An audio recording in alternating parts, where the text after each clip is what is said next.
Hi, this is Miss R, and we're going to talk today about what you need to know to take the final for biology. You can look over these first couple of slides, pause the recording, and make sure that you know this information, or make sure that you pick up this information in the rest of the video. And these are the same questions that are on your review guide, your study guide. So you kind of need to get the idea that DNA makes RNA and RNA makes protein, and we'll go over that in just a moment. DNA follows base pairing rules. How does it make an exact copy of itself? Well, you can see that T always pairs with A and G always pairs with C, and DNA splits itself, splits the main molecule, and then starts making a new molecule on each side. So if you guessed A unzips and use each side as a template, you're absolutely correct. tRNA bonds with mRNA, that's messenger RNA, bringing in amino acids. What does rRNA do? You need to know the jobs of all three kinds of RNA that are common. We'll go to the next one here. And it makes the ribosome. It makes the big globby thing that holds the tRNA, and we'll get a better look at that in another slide or two. So make sure you know the job of messenger RNA. It brings the code from the nucleus, from the DNA in the nucleus to the rest of the cell. The tRNA brings amino acids, that's the transfer RNA, and the ribosomal RNA makes the ribosome that helps the tRNA line up with the messenger RNA. Here's a good picture of the ribosome here, and mRNA is lining up with those tRNA. tRNA read the code on the mRNA, and then the tRNA deliver each amino acid, and the code that's here in the mRNA about the order of the amino acids gets translated by the tRNA, the transfer RNA, and then you get a protein here. There's a specific order of the amino acids that is contained here. The big green thing here, we just talked about it, it's the rRNA, it's the ribosome. So this thing here is made out of rRNA, and it's the ribosome. So the big idea is DNA is transcribed into RNA, and that RNA is translated into protein. So know the difference between transcription, that DNA to RNA, and translation, which is RNA to protein. Now let's figure out what cells do with the genetic code. Why is it so important that we have this genetic code in our cells? What do we need to do with it? Cells make proteins. They put together amino acids in specific sequences, and because of the charges on the amino acids, they take on really interesting and almost beautiful structures. Like this one. This is a protein.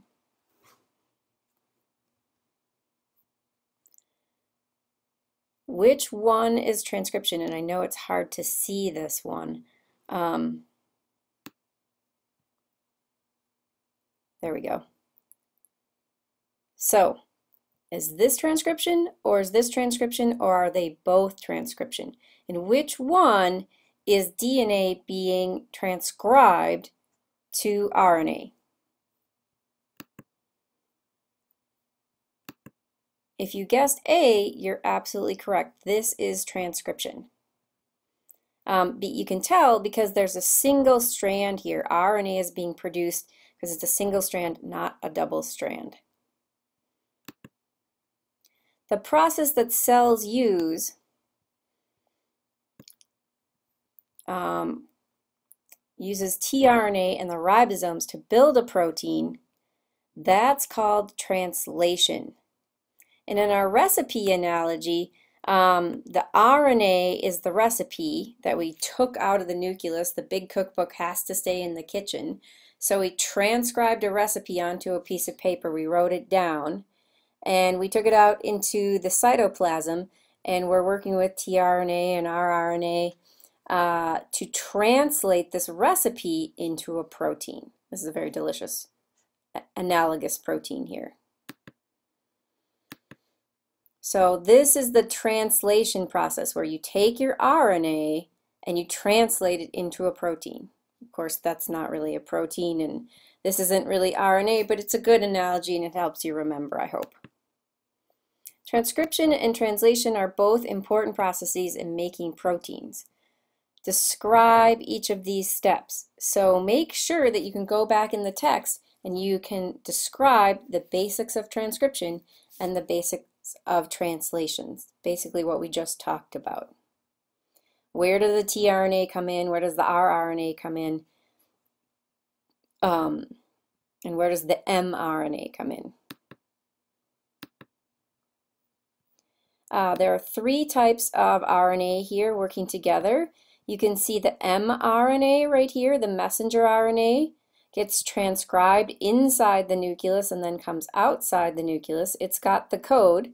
The tRNA, the transfer RNA, are reading the code, and the ribosomal RNA, the rRNA, is helping the tRNA line up with the mRNA.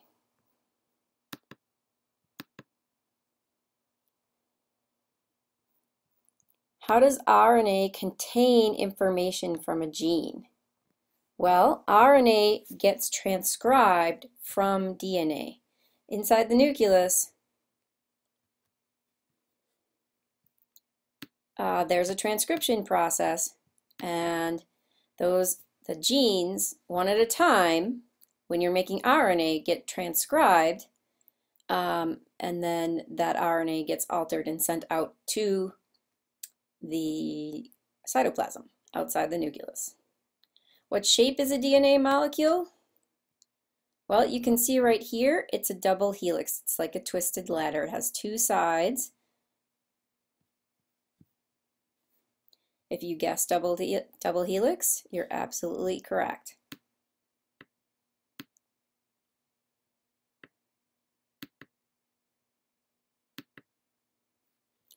DNA doesn't leave the nucleus.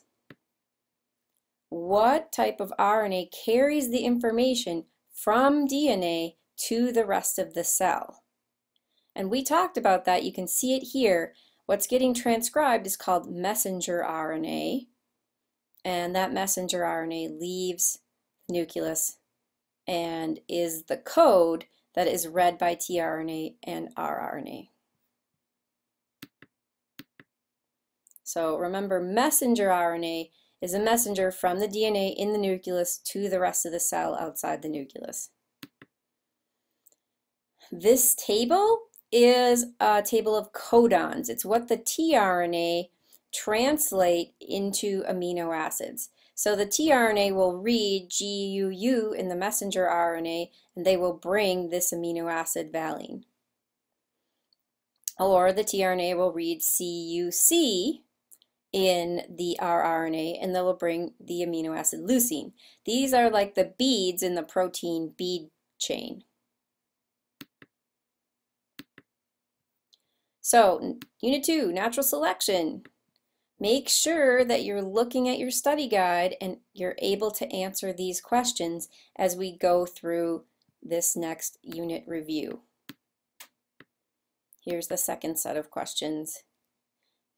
Artificial and natural selection, Hardy-Weinberg, disruptive, directional, and stabilizing selection. We'll talk about all of that. During evolution,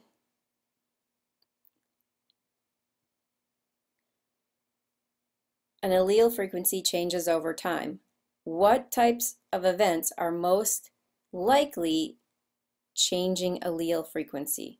What's going on here if time is changing the population?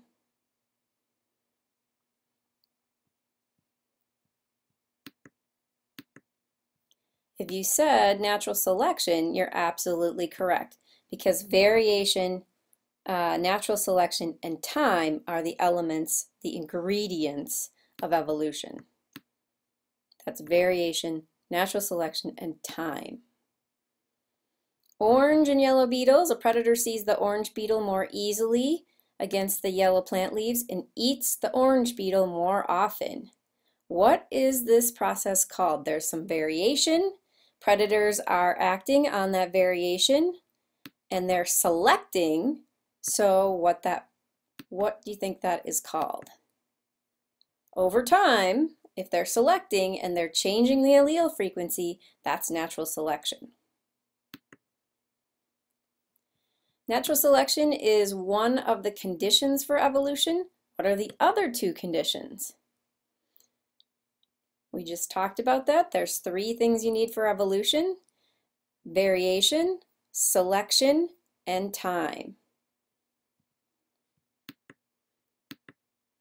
So variation, selection, and time for evolution to occur.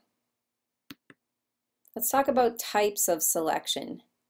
There's directional selection, where evolution, if you come from a rainbow of colors and it just heads towards one, that's going in one direction. Stabilizing selection, what is there is working, so their selection is continuing to pick off anything that isn't working.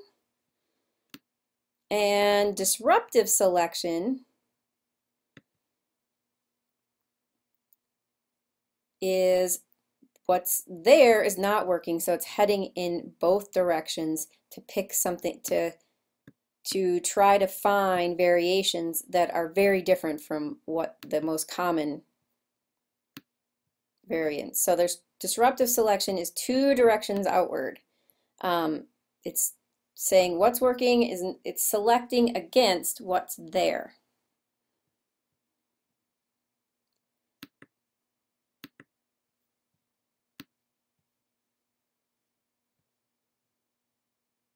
Stabilizing is 1 direction inward.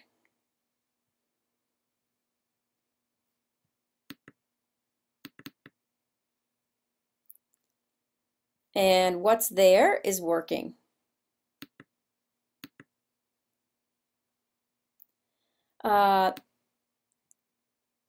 Diversifying selection is picking variations that are very different from what's already there. So there's lots of pictures to help you kind of figure out the different types of selection. This is a really good one because it's side by side: stabilizing, directional, and diversifying selection.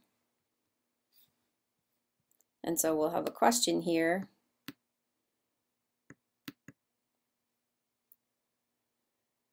Which graph represents disruptive selection? So it's picking, it's selecting for anything that's not the usual, not the most common. And if you picked C, you're correct. How many colors of bird feathers would a population of doves express in this selection? How many main colors would be expressed? And if you guessed 2, you're correct. What are the major sources of evidence for evolution? Here are some memory cues. This is a fossil. This is an embryo. These are eukaryotes and prokaryotes, but that we're looking at some of the enzymes and the biochemical similarities. And these are different types of bone structures that are pretty similar. So see if you can remember those major types. If you said the fossil record, embryonic development, DNA and the molecular clock, so we're looking at the differences between basic enzymes and basic biochemistry between different organisms. And vestigial structures. Vestigial structures are things the animals had but doesn't use anymore, like this burrowing animal doesn't use its eyes anymore. It still has eyes, but it can't see with them.